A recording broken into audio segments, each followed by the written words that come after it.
Baik keluarga Sip, kembali lagi bersama saya Mariam di Sumber Morning Show di 105,8 FM. Masya Allah, Alhamdulillah ya, kita sudah mau berada di penghujung acara kita ya.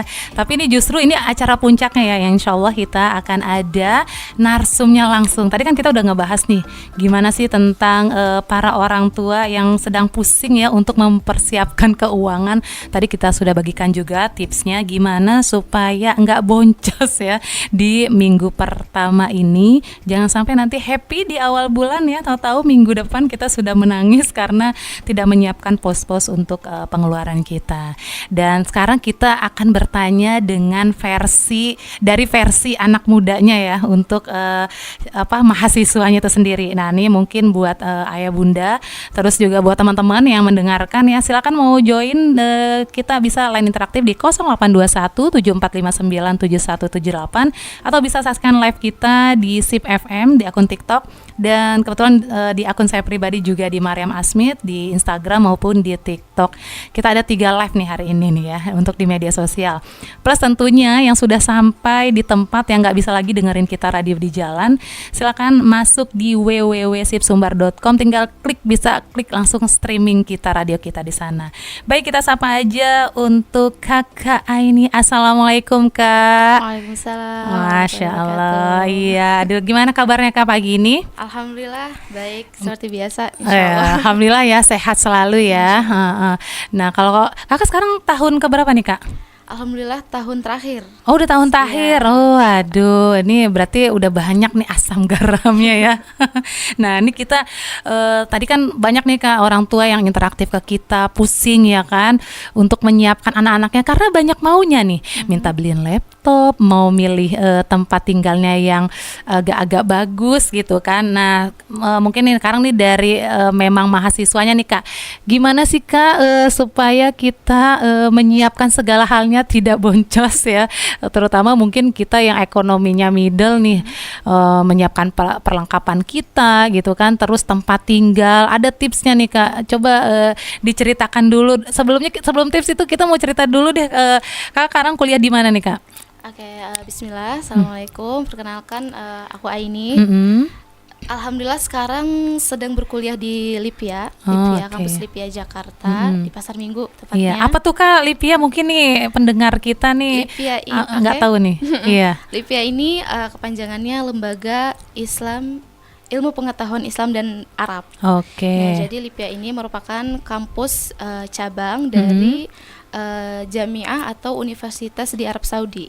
Oke, ya. Masya Allah, iya. Waduh, keren banget ya. Berarti di sana daily-nya ngomongnya bahasa Arab terus nih Kak? Iya, pastinya. Aduh, kita ntar mau dengar ya. Boleh. Oke, nah terus Kak, dulu pertama kali berarti kan di Sumbar nih, terus pindah ke Jakarta kan. Nah, kalau dari tempat tinggal sendiri sudah disiapkankah atau memang kita cari tuh kalau di sana dulu?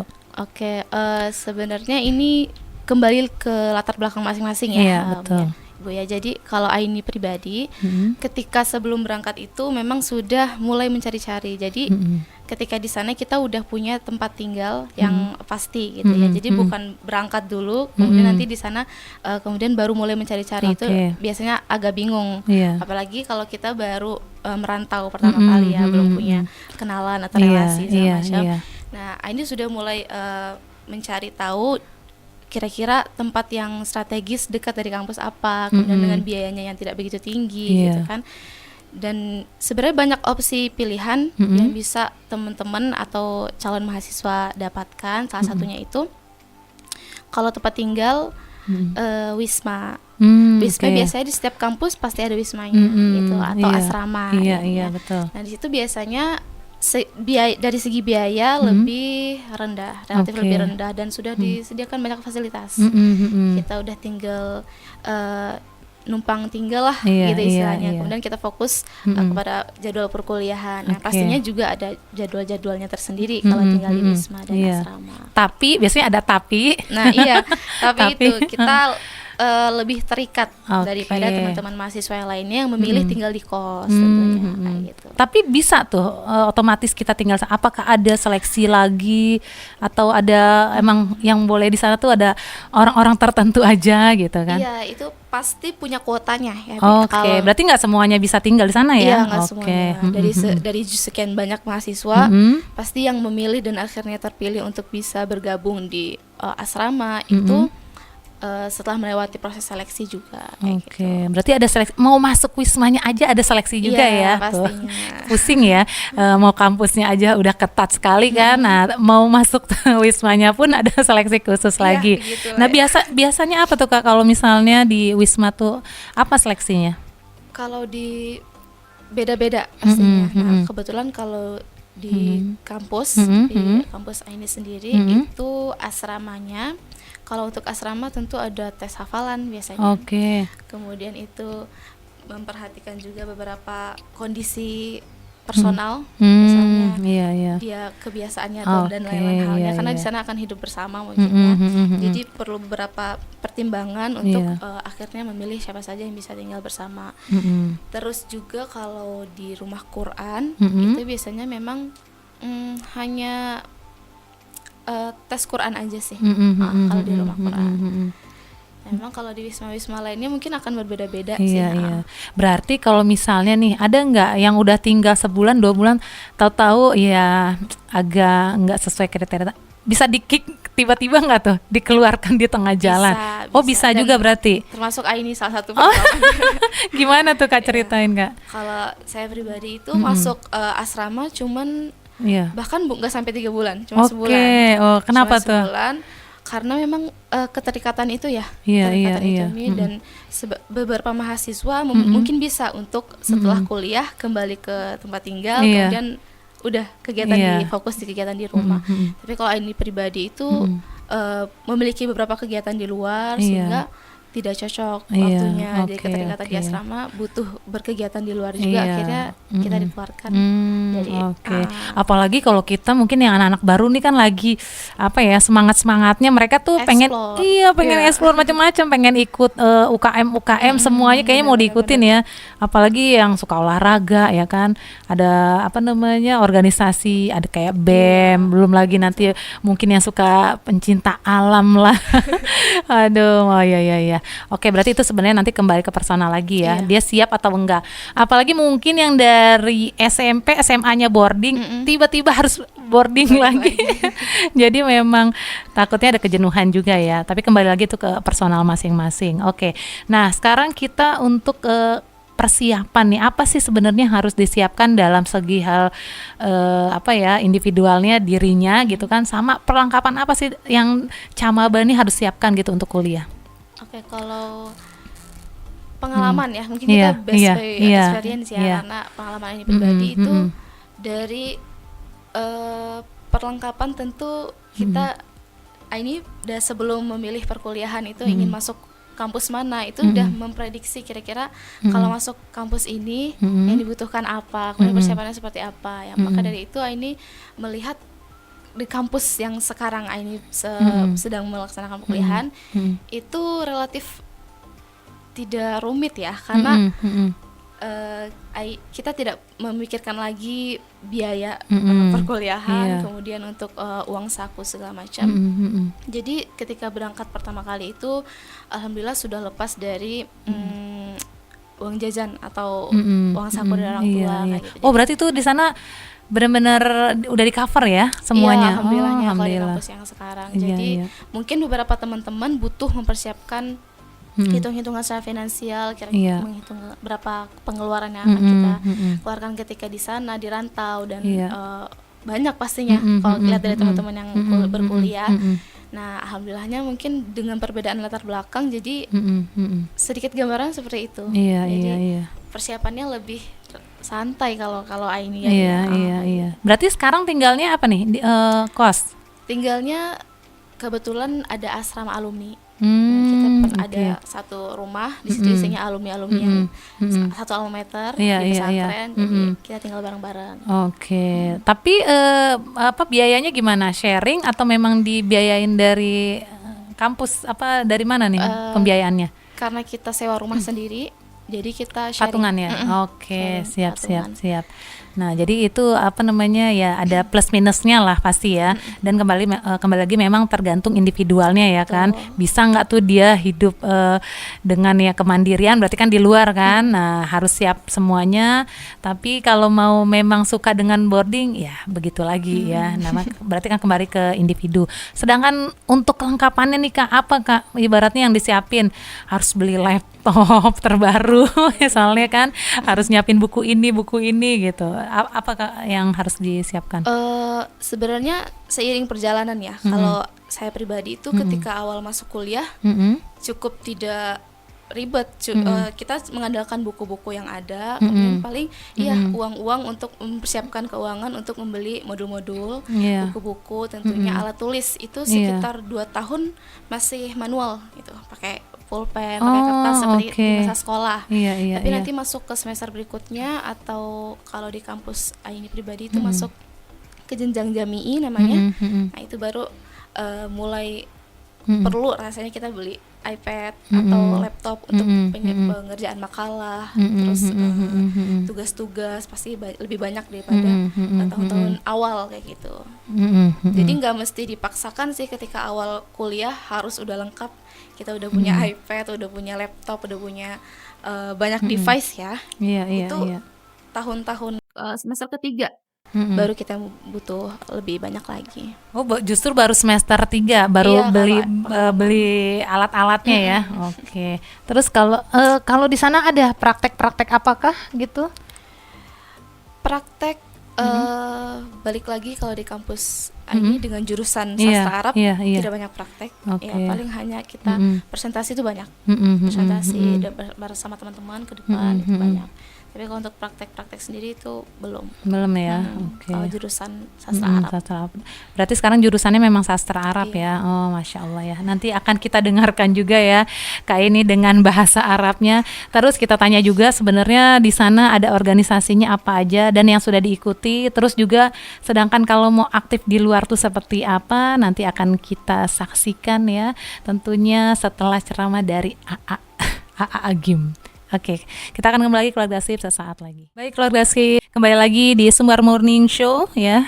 Yang alhamdulillah kita masih bersama Kak ini narasumber kita. Kita masih membahas nih, tadi kan dari pagi kita sudah membahas tentang gimana manage keuangan ya untuk para Mahmud ya, mama muda ya. Tapi sebenarnya buat semua juga sih, walaupun mungkin sudah 30 tahun pernikahan gitu kan, tapi baru sadar pentingnya kita ternyata memanage keuangan ya. Walaupun sebenarnya kita bisa berkaca dari orang tua kita dulu. Zaman dulu kan belum ada m-banking kan. Jadi benar-benar pakai sistem amplop ya, amplop untuk bayar listrik, bayar air, bayar cicilan, bayar sekolah anak gitu kan.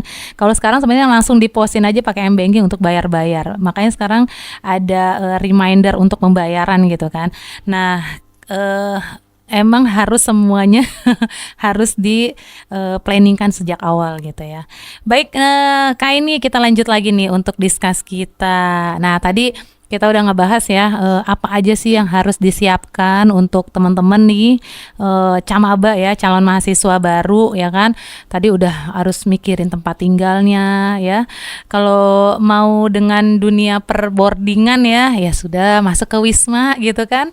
Tapi mungkin kalau yang dari SMP SMA balik lagi ke boarding ya bosen ya kan. Tapi ada juga loh yang memang suka ya, yang memang suka hidupnya teratur gitu kan. Apalagi kalau di sana kan pasti kan akan dibangunin jam sekian, terus ada kegiatan ini. Betul. Ya emang suka gitu kan. Apalagi mungkin emang nanti dia mau jadi guru atau mau jadi musrifah gitu kan. Kayaknya cocok banget gitu.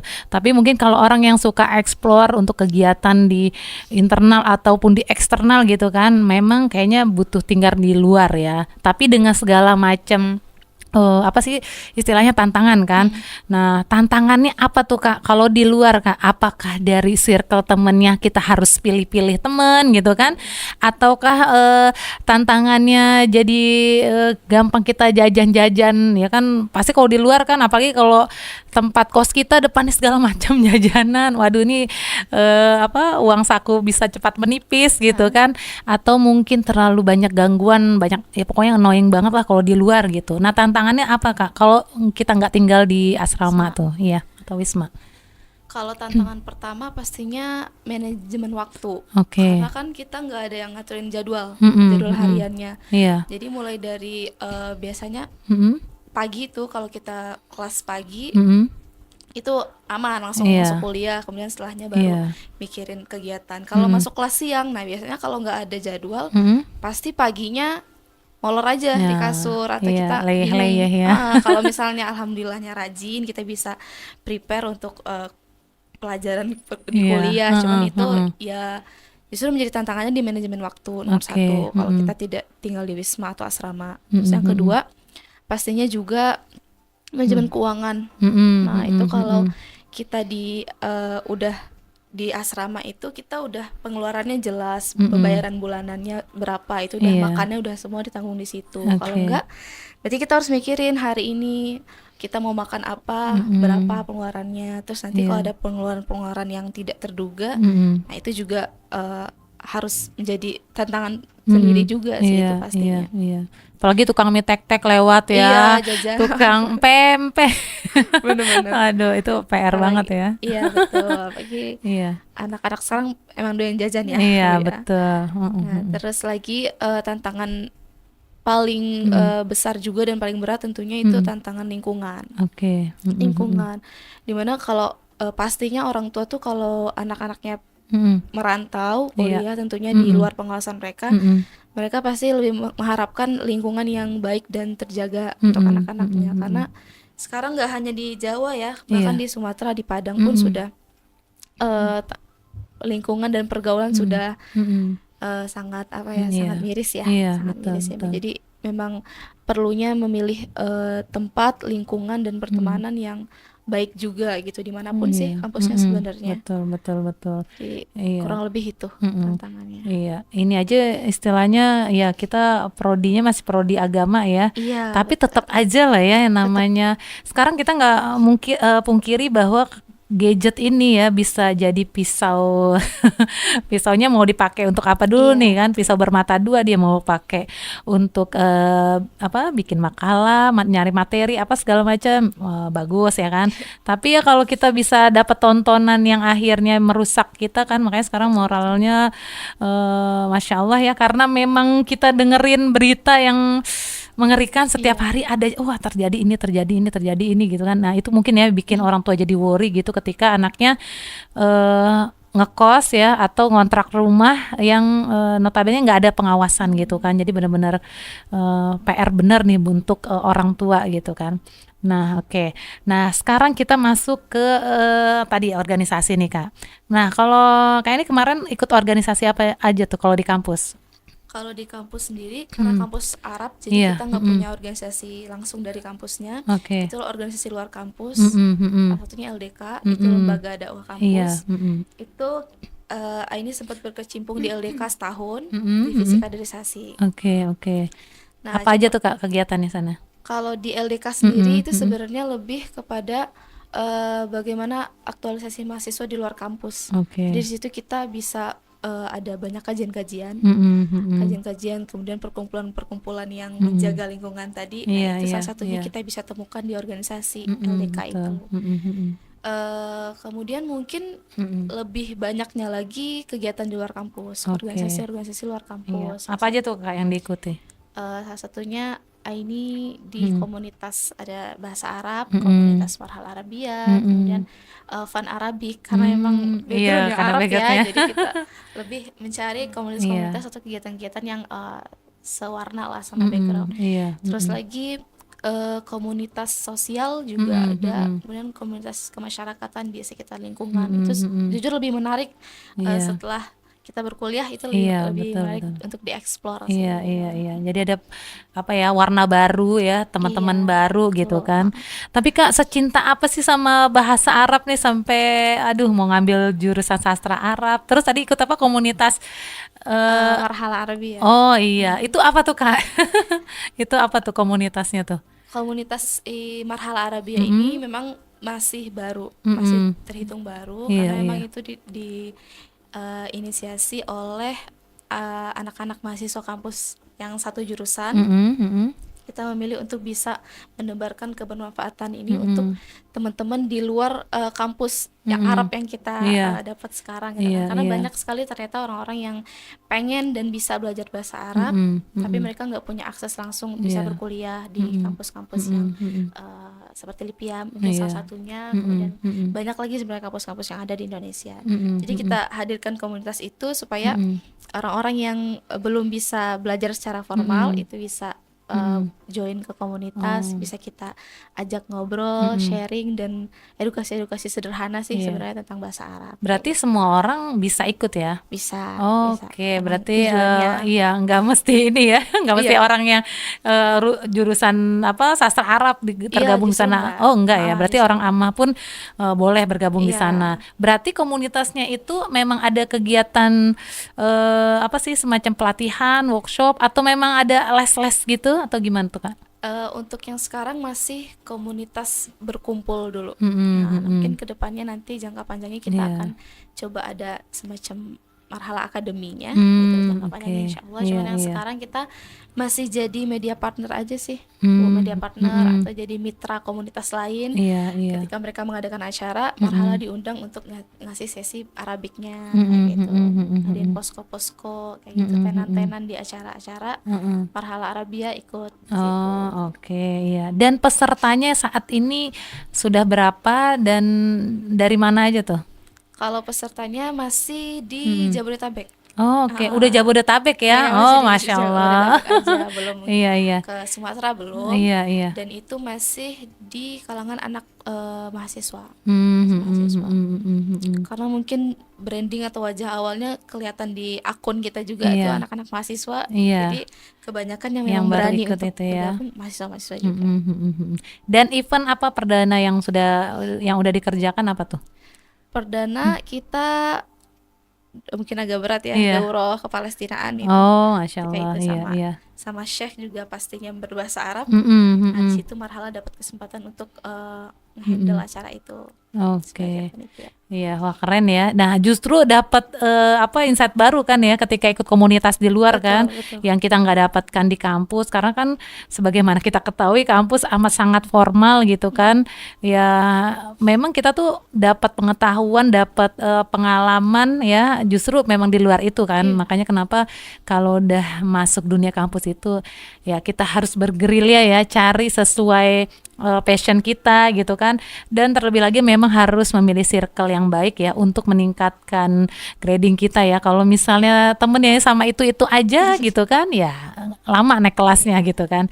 Oke, alhamdulillah ya di segmen terakhir ini sebelum kita closing memang tadi udah banyak dikasih insight menarik ya, terutama mungkin untuk para camaba nih gimana apa aja yang harus dipersiapkan, terus juga kelengkapan, terus juga nanti kalau di kampus apa aja yang harus dilakukan. Tadi sudah disampaikan sama Kak ini ya, bahkan udah kasih tahu nih beliau aktif di organisasi yang memang tidak dinaungi kampus pun itu justru menambah insight baru gitu kan, nambah circle baru, nambah pengetahuan baru yang itu nanti jadi track record kita gitu. Sekarang kan kita kalau ngelamar kerja tuh bukan ditanya lagi IPK-nya berapa, tapi kamu tuh udah pernah ngerjain apa sih, project apa gitu kan. Terus kamu udah aktif di mana ya. Jadi CV-nya tuh pernah jadi anggota ini. Jadi kalau teman-teman nih jadi apa namanya kepanitiaan ini itu segala macam itu berbanggalah ya, karena nanti itu yang akan ditanya gitu. Pernah bikin apa? Walaupun hanya bagian seksi konsumsi ya. Yang terkadang itu disepelekan orang gitu. Justru itu adalah awal ya. Mungkin nanti balik ke bisa ke seksi acara, perlengkapan gitu kan, dokumentasi, jadi humas apa segala macam itu buat track record kita gitu. Baik keluarga sip dimanapun berada, kita sudah masuk di 10.45 sebelum nanti kita akan ada di segmen program yang lainnya dengan penyiar kita. Dan sebelum kita tutup ya kita mau minta closing nih dari Kak Aini, apa nih pesannya untuk para camaba ya, Apa nih Kak pesan-pesannya supaya mereka bersemangat ya untuk kuliah nanti gitu kan. Terus juga yang apalagi yang pertama kali meninggalkan kampung ya. Ada loh yang benar-benar dia tuh nggak pernah pisah sama ayah bundanya gitu kan. Dari TK, SD, SMP, SMA tiba-tiba langsung merantau jauh. Ada kayak gitu kan. Nah, itu gimana tipsnya Kak? Terutama anak perempuan lagi kan. Nah, itu biasanya ngeri-ngeres sedap lah orang tuanya mau melepaskan gitu kan. Nah, mungkin bisa Kak untuk closing statement nih di akhir segmen kita. Baik. Mungkin sedikit pesan aja ya untuk teman-teman atau adik-adik Camaba di luar sana atau pemirsa SIP FM. Nasihat yang saya dapatkan juga dari guru sebenarnya, sebelum kita mencari teman perjalanan atau di sini kan teman perantauan, artinya luas ya, teman kita selama merantau, lebih dululah mencari teman circle atau teman dekat gitu, karena memang itu bukan hanya teori ya. Jadi seperti apa teman kita, maka seperti itu pula kita. Seperti itu. Jadi bisa jadi orang yang sebelum berangkat merantau aman-aman saja, kemudian baik, kita katakan baik, tapi ketika sudah di perantauan terwarnai yang tidak baik, itu justru menjadi apa ya, bau, mungkin kita kasarnya bau busuk ya untuk dirinya sendiri. Maka adik-adik semuanya yang akan merantau, akan kuliah gitu ya, memang kita fokus menuntut ilmu, tapi juga berhati-hatilah dan selektif dalam mencari teman. Kemudian lagi untuk pembentuk diri kita, tentu hati-hati apa yang kita baca, apa yang kita dengar, dan apa yang kita apa yang kita lihat dan apa yang kita dengar, karena itu benar-benar akan membentuk karakter dan kepribadian kita sebagai seseorang mahasiswa, tentunya terlebih juga sebagai seorang muslim pastinya. Oke, Masya Allah, iya, Masya Allah, keren banget Kak. Makasih ya untuk sarannya nih untuk para camaba ya. Jadi memang circle itu harus dipilih ya. Memang benar loh, teman itu memang kita yang pilih gitu kan. Kita boleh kenal sama semua orang, tapi yang boleh deket ya. Berarti kan kalau udah sahabat itu adalah orang yang bisa mempengaruhi kita. Nah, makanya jangan sembarangan pilih sahabat ya. Kalau teman mungkin siapa aja ya, mau tukang ojek kayak di jalan, tukang sampah kita kenal, enggak apa-apa, kita kenal semua orang, hey selo kan. Tapi untuk orang yang memang bisa masuk ke ranah terkecil kita itu ya memang harus orang-orang tertentu ya. Makanya yang harus sefrekuensi, yang bisa mempengaruhi positif kita gitu kan. Makanya benar tuh ya, harus ada positive vibe temen itu ya, benar gitu kan, karena itu akan mempengaruhi kita ke depannya. Baik keluarga SIP, sudah di penghujung sangat ya, sebelum kita nanti akan bertemu dengan penyiar kita berikutnya, dan diingatkan kembali bahwa beasiswa emas akan ditutup pada tanggal 10 Agustus nanti. Jangan lupa kunjungi di KPI STAI Arisalah khusus untuk program beasiswa emas dari Yayasan Al-Amin Bina Cendekia, Al-Amin Foundation bekerja sama dengan STAI Arisalah Sumatera Barat, khususnya untuk program komunikasi penyiaran Islam. Dan bagi kamu yang ingin segera mendaftarkan, silakan kunjungi IG-nya langsung di KPI STAI, atau mungkin yang mau meluncur langsung ya, mau tanya ke SIP, boleh di 082174597178. Baik, itu saja dari kami. Terima kasih Kak Aini untuk kehadirannya. Sama-sama. Kita ketemu lagi di kesempatan mendatang. Ini mumpung masih di Padang ya, di Sumatera Barat ya. Jadi sebenarnya nanti kita bikin kelas tahsin khusus, boleh nggak? Atau kelas bahasa Arab kayaknya ada. Iya boleh. Ya, nanti akan ada nih selama sebulan ini, mungkin seminggu sekali atau seminggu 2 kali ya. Nanti kita collabkan dengan penyiar kita lainnya. Oke keluarga SIP, terima kasih atas perhatiannya. Jumpa lagi bersama saya Mariam di program Sumbar Morning Show minggu depan setiap hari Senin bersama saya, dan Senin sampai Sabtu akan hadir secara setiap hari. Assalamualaikum warahmatullahi wabarakatuh.